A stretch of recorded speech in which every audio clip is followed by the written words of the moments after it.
My name is Elise, and I'm 38 years old. I'm a freelance writer living in a cozy little house in the suburbs of Seattle, where the air always smells faintly of lavender from my garden. My days are simple: writing short stories at my desk, sipping chamomile tea, and watching my gray cat Dusty nap in the sunlight. It's a quiet life, the kind that feels like a warm blanket on a rainy day, but that blanket was ripped away one Wednesday afternoon in a way I never saw coming. I was in the middle of revising a story when the doorbell rang. I brushed the cat hair off my sweater, expecting a delivery or maybe a neighbor. Instead, I opened the door to see Nathan, my husband of 15 years, standing there. His face was blank, like he'd rehearsed this moment. Before I could say a word, he walked past me, dropped a thick stack of papers on the kitchen table, and said, his voice cold as ice, "These are divorce papers. Sign them. And starting next month, I expect you to send me $10,000, 0 cents, every month. You just scribble stories all day, Elise. You don't contribute anything." I froze, my heart pounding so loud I could hear it in my ears. Divorce? $10,000? The words didn't make sense, but what hit me harder was the woman standing behind him. Clara, my best friend from college, the one who stood by me at my wedding, who laughed with me over cheap wine and late-night talks. She was clinging to Nathan's arm, her lips curled into a smug smile, like she'd just won a prize that used to be mine. 100 questions screamed in my head. Why? How long? How could you both do this? But I didn't let them out. Instead, I took a deep breath and said, "Divorce? Fine." My voice was steady, even though my hands were shaking. Nathan raised an eyebrow like he couldn't believe I wasn't falling apart. Clara let out a soft laugh, leaning closer to him. I heard her whisper, "See, I told you she's too weak to make a scene." Weak. That word burned in my chest. I didn't cry or yell. I just picked up the stack of papers and walked to my office, the one place in the house that's always been mine. As I closed the door, Clara's voice drifted through, sharp and confident. "She'll do whatever you want, Nathan. She always has." I sat at my desk, the divorce papers staring up at me. My fingers trembled, but it wasn't from heartbreak. It was fury. Fury at Nathan for thinking I was nothing, at Clara for betraying me, at myself for not seeing this sooner. They thought they could walk into my home, tear my life apart, and I'd just take it. They were wrong. That night, I didn't sleep. I opened my laptop and sent an email to my lawyer, the one who's been handling my book contracts for years. Then I logged into a bank account Nathan didn't know existed, the one where I'd been depositing royalties from my stories. The balance would make his jaw drop if he ever saw it. I'd been underestimated my whole life, and now, that was my greatest weapon. I leaned back in my chair, staring at the lavender fields outside my window. Clara and Nathan thought they'd won. They thought I was the same Elise who apologized too much, who let things slide to keep the peace. But something had shifted inside me. I wasn't that woman anymore. I was done being invisible. And soon, they'd find out just how wrong they were. Sitting in my office that night, the divorce papers still untouched on my desk, I couldn't stop my mind from racing. How did it come to this? Nathan and Clara, two people I'd trusted with my heart, had torn it apart like it was nothing. To understand how I missed the signs, I had to go back, way back, to the beginning of it all. I met Clara in college in an English literature class at the University of Washington. She was magnetic. Curly brown hair, a laugh that filled the room, and a way of making you feel like you were the only person who mattered. We bonded over late-night study sessions, dog-eared copies of Jane Austen, and dreams of changing the world with our words. One night, over greasy diner fries, She leaned across the table and said, "Guys with girlfriends are more fun, don't you think?" There's a change. I laughed it off, thinking she was just being her flirty, dramatic self. I never imagined those words would come back to haunt me. Clara had a habit of getting too close to other people's boyfriends. She'd call it just being friendly, and when things inevitably blew up, she'd shrug and say, "They came to me, I didn't do anything." I saw it happen to other friends, but I told myself I was different. Clara wouldn't cross that line with me. She was my confidant, the one I called at 2 a.m. when I was stressed about exams or crying over a fight with my parents. When I fell for Nathan in our senior year, she was the first person I told. Nathan was a finance major, all sharp suits and big dreams of climbing the corporate ladder. He had this quiet confidence that made me feel safe, like he could handle anything life threw at us. But even back then, there were cracks. He'd tease me about my writing, calling it cute or a hobby. "You're lucky I'm practical, Elise," he'd say. "Someone's got to pay the bills." I'd smile and nod, convincing myself he was just joking. Over time, those jokes started to sting. They made me feel small, like my stories were childish dreams I should have outgrown. We got married at 23 in a small Seattle chapel with Clara as my maid of honor. She gave a toast that made everyone cry, saying I was the sister she never had. I believed every word. Nathan and I settled into our life together, but it wasn't the partnership I'd imagined. He worked long hours at the bank, coming home late and distracted. When I'd show him a story I'd written, he'd skim it and say, "That's nice, babe," before turning on the TV. I poured my love into our marriage, cooking his favorite meals, planning date nights, but it felt like I was the only one trying. Still, I told myself it was normal. Marriage takes work, right? Clara, meanwhile, moved to Chicago after college, but kept in touch. We'd meet up for weekends in Seattle, just the three of us, me, Nathan, and Clara, sipping lattes at our favorite downtown cafe.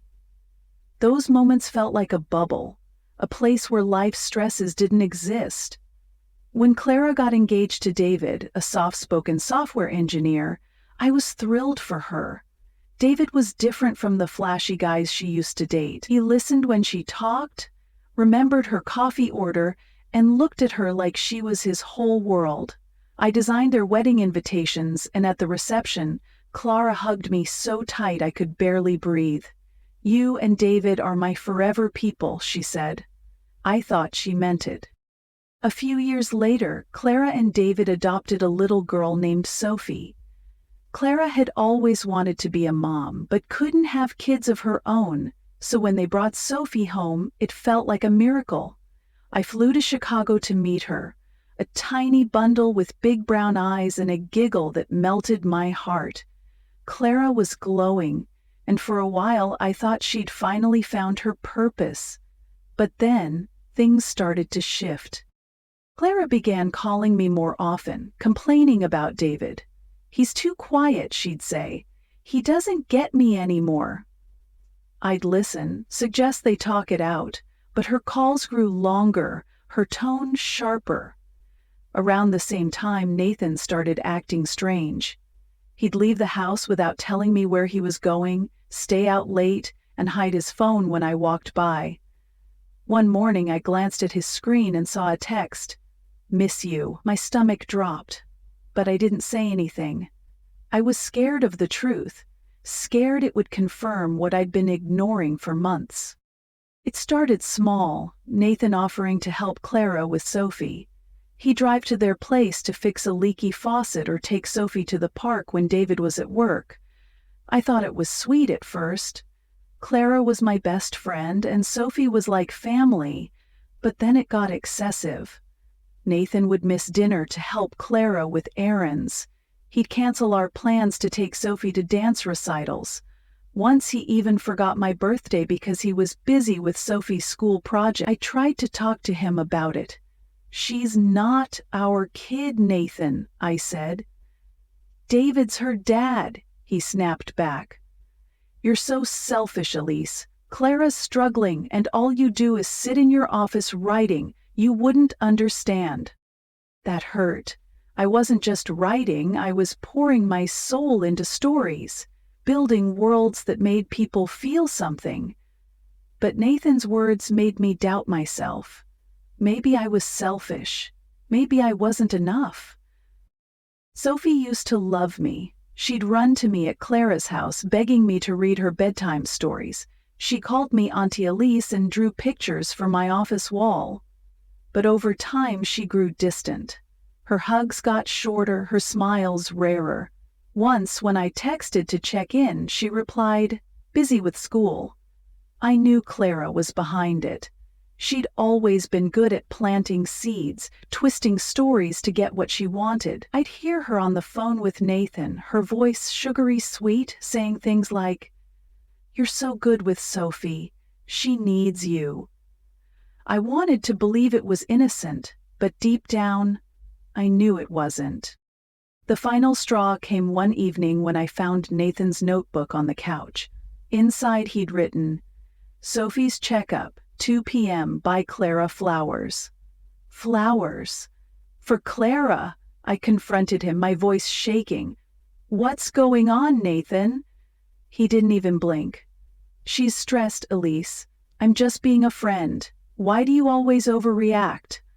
I bit my lip, swallowing the words I wanted to scream. I didn't have proof, not yet, but that night as I lay awake, I realized something. The life I'd built with Nathan and Clara wasn't a family. It was a lie, one I'd been too blind to see. The divorce papers sat on my desk like a ticking bomb, but I wasn't ready to sign them, not yet. After Nathan and Clara left that day, I spent hours staring at my laptop screen, replaying every moment of our marriage. Every laugh with Clara, every time I ignored the warning signs. I wasn't just hurt. I was angry. Angry at them, but also at myself for letting them make me feel small. That anger lit a spark in me, and I knew I had to do something. I wasn't going to let them walk away thinking they'd won.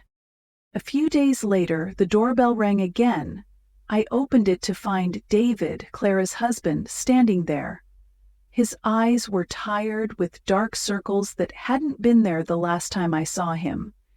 In his hands was a thick manila folder, and his voice was low, almost a whisper. "Elise, we need to talk." I invited him in, made us coffee, and we sat at my kitchen table. He didn't waste time. "I hired a private investigator 3 months ago," he said, sliding the folder toward me. "At first I thought Clara was just hiding something small, maybe money troubles, but it's worse. It's Nathan." My heart sank, even though I'd suspected it. I opened the folder and there it was. Photos of Nathan and Clara at a motel just outside Seattle, their arms around each other. Receipts from dinners, hotel stays, even a weekend trip to the coast. Text messages printed out in black and white. "Can't wait to see you tonight. You make me feel alive." I felt sick, but I kept my face steady. I didn't want David to see me break. "Why are you telling me this?" I asked, my voice quieter than I meant it to be. David leaned forward, his hands clasped tight. "Because I know you're not like Clara. You have self-respect, Elise, and I don't want Sophie growing up in a world where lies like this are normal." His voice cracked when he said Sophie's name, and I saw the pain in his eyes. He wasn't just angry, he was heartbroken, just like me. We sat in silence for a moment, the weight of their betrayal hanging between us. Then I asked, "What do we do now?" David took a deep breath. "I've thought about confronting them, but Sophie's only 10. She's too young to understand this mess. I don't want to hurt her." He paused, then looked at me. "But I'm not going to let them get away with it forever, are you?" I shook my head. "No. I'm done being the one who stays quiet." That was the moment we became allies. Not friends, not yet. Just two people who'd been betrayed by the same lies, united by a shared goal. We agreed to gather more evidence, to build a case so airtight that Nathan and Clara wouldn't have a leg to stand on when the time came. But we also agreed to wait, to protect Sophie until she was old enough to handle the truth. It wouldn't be easy, but it was the right thing to do. Over the next few weeks, we worked in secret. David sent me copies of Clara's emails, her bank statements, anything that showed she was funneling money to Nathan for their new life. I dug through Nathan's credit card records, his phone logs, every late-night work meeting he'd lied about. We met every Saturday morning at a quiet cafe on the edge of town, pretending to talk about Sophie's school or her dance classes. To anyone watching, we were just two adults co-parenting a kid we both loved, but every nod, every glance was part of a bigger plan. One day, as we sat over cooling lattes, I decided to tell David something I'd kept hidden from everyone, even Nathan. "I need to show you something," I said, pulling out my phone. I opened my banking app and turned the screen toward him. His eyes widened as he saw the balance, $600,000, 0 cents, deposited over years from royalties for my short stories, published under a pen name. I'd also just signed a deal to adapt one of my collections into a TV series. "Nathan thinks I'm a failure," I said. "He has no idea." David let out a low whistle, then smiled for the first time that day. "They think you're weak, Elise. They're in for a rude awakening." I nodded, feeling a surge of confidence I hadn't felt in years. That money wasn't just numbers on a screen. It was proof of everything I'd built while Nathan dismissed me, while Clara laughed behind my back. It was my safety net, my leverage, my way out. I'd spent so long hiding my success, worried it would make Nathan feel insecure or change how people saw me, but now it was my greatest weapon. As I walked back to my car that day, the Seattle rain misting my face, I felt different. I wasn't the Elise who apologized for taking up space, who let Nathan's words chip away at her confidence. I was someone new, someone who'd been hurt but wasn't broken. I looked at my reflection in a shop window, my eyes sharp and steady. Nathan and Clara thought they'd written the end of my story. They didn't know I was about to rewrite it. As the weeks passed, my secret alliance with David gave me a sense of purpose I hadn't felt in years. We were careful, meticulous, building our case against Nathan and Clara while keeping Sophie shielded from the truth. But just when I thought I was gaining control, life threw me a curveball that shook me to my core. It started with a routine checkup. I'd been feeling off for months. Joint pain, fatigue that wouldn't go away no matter how much I slept.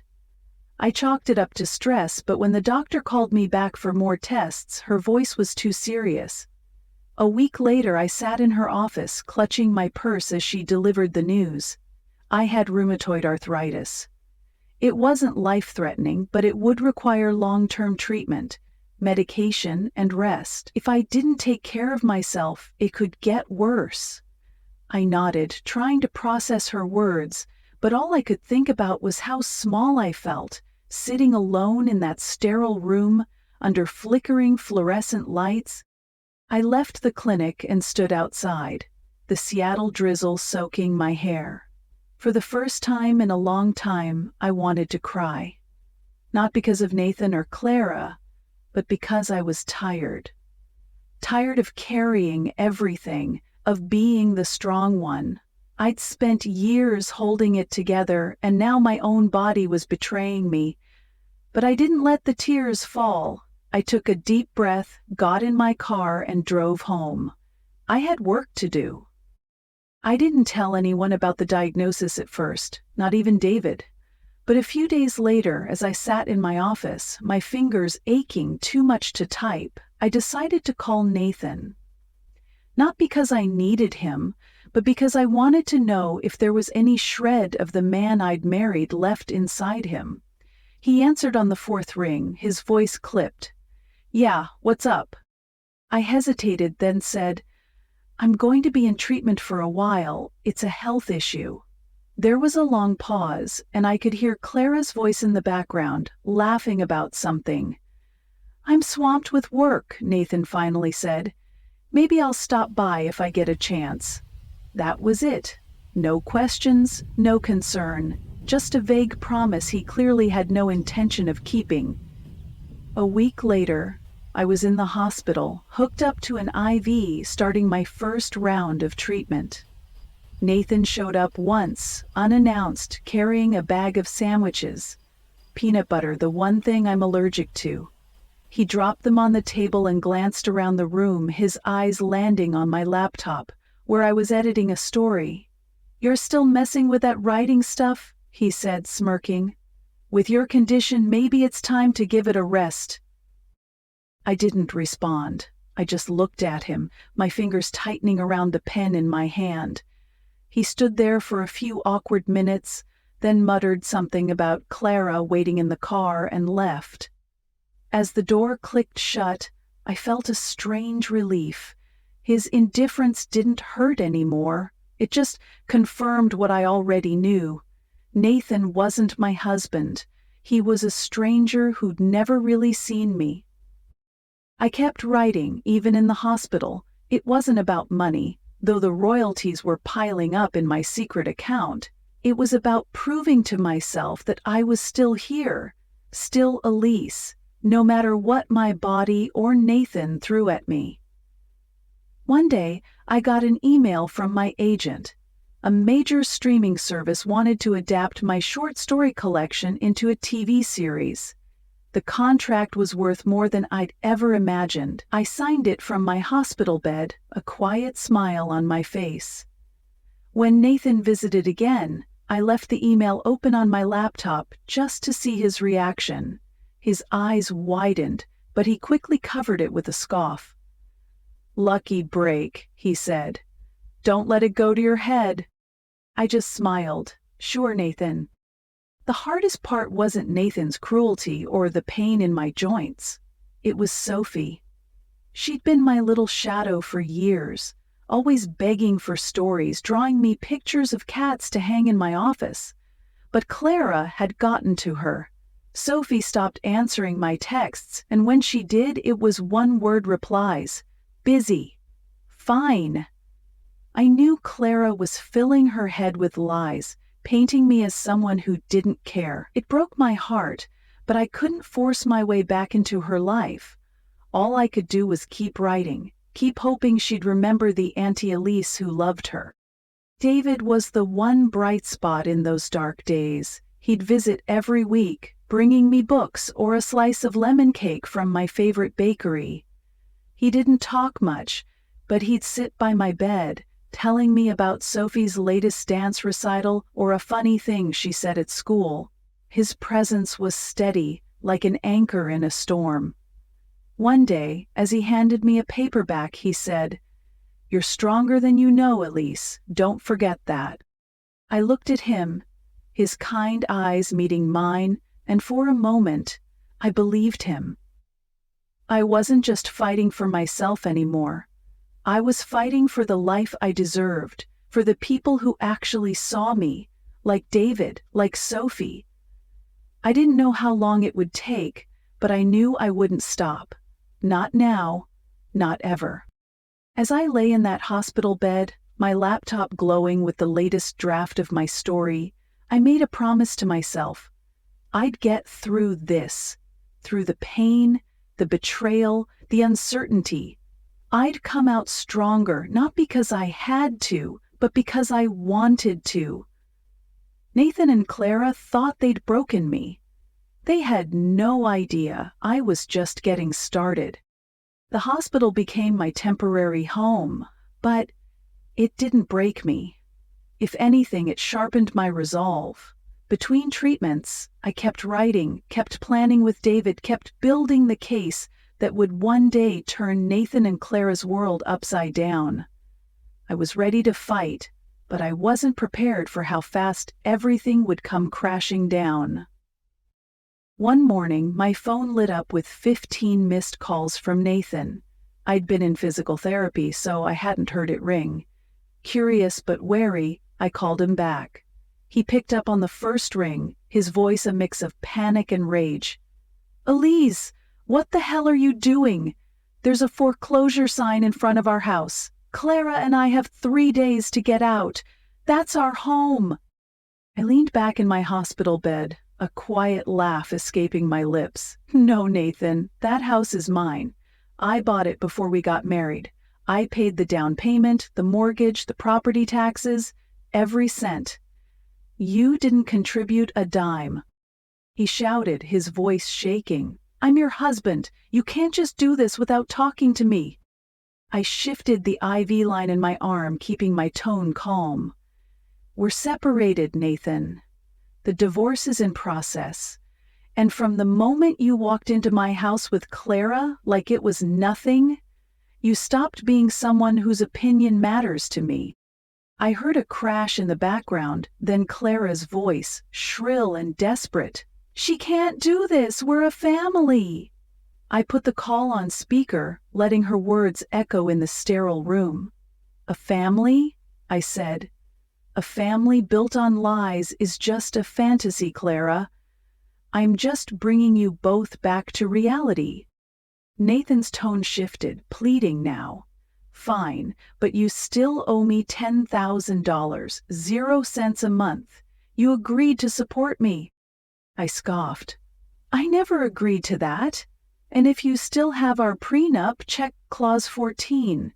Assets acquired before marriage aren't divisible, and I don't owe you a cent in support." He went silent, and I could almost hear the gears grinding in his head. Then he muttered, "You're heartless, Elise," and hung up. I stared at the phone, not angry, not sad, just done. I'd spent years letting Nathan's words define me, but not anymore. A few days later, my phone rang again. This time it was Helen, Nathan's mother. Her voice trembled. "Elise, can you come to the house? Things are spiraling out of control." I hesitated. I'd cut ties with Nathan and Clara, but Helen had always been kind to me, even when Nathan wasn't. She'd sent me flowers during my hospital stay, called to check in. Against my better judgment, I agreed. I texted David to let him know where I was going, then drove to Helen's house. When I walked in, the living room was chaos. Nathan and Clara were in the middle of a shouting match, their voices bouncing off the walls. Sophie sat in the corner, her knees pulled to her chest, eyes red and swollen. Helen rushed over, gripping my hand. "Thank you for coming," she whispered. "Sophie asked for you, but it's more than that." Before I could respond, Sophie stood up. At 12 years old, she looked older than her years, her gaze steady and fierce. She turned to me, then to Clara, and said, her voice cutting through the room, "Auntie Elise is my real mom." The air vanished from my lungs. Everyone froze. Clara's face went pale, and Nathan stared at Sophie like she'd spoken a foreign language. Sophie took a deep breath, her words slow and deliberate, like she'd been holding them in for years. "I heard you talking to Nathan, Clara. You said I was adopted from Elise, but you didn't want me to know. I found the papers in your desk last week. They had her name on them." My knees buckled, and I gripped the back of a chair to steady myself. 12 years ago, I'd been pregnant, barely 26, struggling to make ends meet as a writer. I couldn't keep her, so I gave her up, thinking it was the best thing for her. I never knew where she went. Never imagined she'd end up with Clara. Tears streamed down my face, not from pain, but from a truth I'd never dared to hope for. "Sophie was my daughter," Clara stammered, stepping towards Sophie. "Sweetie, you don't understand." "You're not my family," Sophie snapped, her voice so firm it silenced Clara. She turned to me, her eyes softening. "You were always there, Auntie Elise. You read me stories, taught me how to write, held me when I was scared. You're my mom, no one else." I couldn't speak. My heart was too full, too broken, too healed, all at once. Nathan opened his mouth, but before he could say anything, the front door opened. David walked in, his face calm but his eyes sharp as steel. He looked straight at Clara. "You never signed the divorce papers," he said. "That paperwork you sent 8 months ago? It was a draft. No lawyer, no notary, no court filing. Legally, you're still my wife." Nathan laughed, a harsh, bitter sound. "Oh, come on, David. You're pathetic, clinging to your ex. Clara chose me." David didn't flinch. He pulled out his phone, tapped a few times, and held it up. "I'm not clinging to anyone, but I think everyone should know Clara's been selling our joint assets, wedding gifts, savings, to fund her investments with you, Nathan." Clara's face drained of color, and Nathan's smirk vanished. I took a step forward, my voice steady. "You both thought I was nothing, just a writer with no ambition, no future." I pulled my tablet from my bag, opened my banking app, and turned it toward the room. The screen showed $600,000, 0 cents in my account, with regular deposits from 3 major publishers. I've got 3 book contracts, a TV series launching this fall, and a short story collection that's been on bestseller lists for months. Last year alone, I made close to $600, 0 cents. While you were busy betraying me, I was building a world you'll never touch." The room went silent, except for the faint ticking of Helen's old clock. Clara's lips moved, but no words came out. Nathan just stared, his face a mix of shock and defeat. Then Clara found her voice, soft and trembling. "Elise, I know things got messy, but maybe we could start over. You were my best friend." I looked at her not with anger, but with clarity. "The only thing I ever wanted from you was honesty, Clara. You couldn't give me that. A friendship you sold out can't be stitched back together. We're done." I turned to Sophie, who reached for my hand, her small fingers wrapped around mine, and in that moment I felt whole. I looked at Nathan and Clara one last time. "I don't need your apologies. I just need you to understand. From now on, my life has no room for liars." I walked out of that house with Sophie by my side, my head high, my heart full. Behind me, 2 people who thought they'd broken me stood speechless. They were wrong, and for the first time, I didn't need to say another word to prove it. Walking out of Helen's house with Sophie's hand in mine, I felt a weight lift off my shoulders.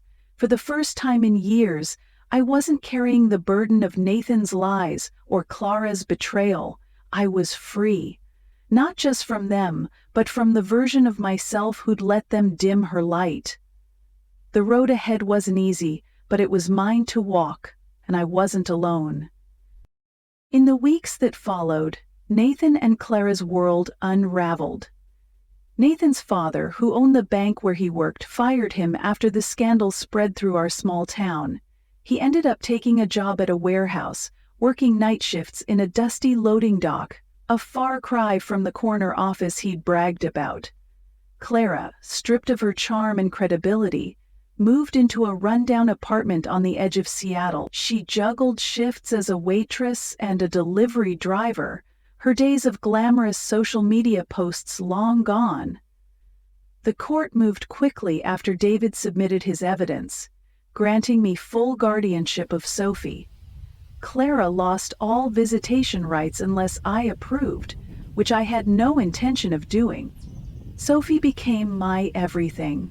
We turned my guest room into her own, painting the walls lavender to match the garden outside. She started writing stories, her pencil scratching late into the night. One day at the library, she showed me a notebook filled with ideas. I want to tell your story, Mom, she said, her eyes bright. I want kids everywhere to know how strong you are. My heart swelled. I'd always dreamed of a quiet life, just me and my words. But Sophie showed me my stories could touch hearts far beyond my little office. My health was getting better too. The treatments were working, and my doctor said I might be able to cut back to checkups soon. I dove back into writing, my desk covered in notebooks and coffee mugs. My TV series was set to premiere in the fall, and I'd just signed a new book deal. Every word I wrote felt like a step toward the life I'd always wanted. One evening, as I edited a story, David stopped by with a bouquet of lavender. He set it on my desk and said, his voice soft but sure, "Life's giving me a second chance, Elise. I don't want to waste it. Would you ever think about starting again? With someone who sees you, who stays?" I looked at him, his steady eyes holding mine. I didn't answer right away. I just smiled and said, "Give me time, David, but I know you'll wait." He nodded, and I believed him. Not because of his words, but because he'd proven his kindness through every storm. Standing in my garden that night, the lavender swaying in the breeze, I realized something. The deepest wounds can lead you to freedom if you choose to keep going. I chose to live honestly, to love fiercely, and to write my own ending. And that, more than anything, is my greatest victory.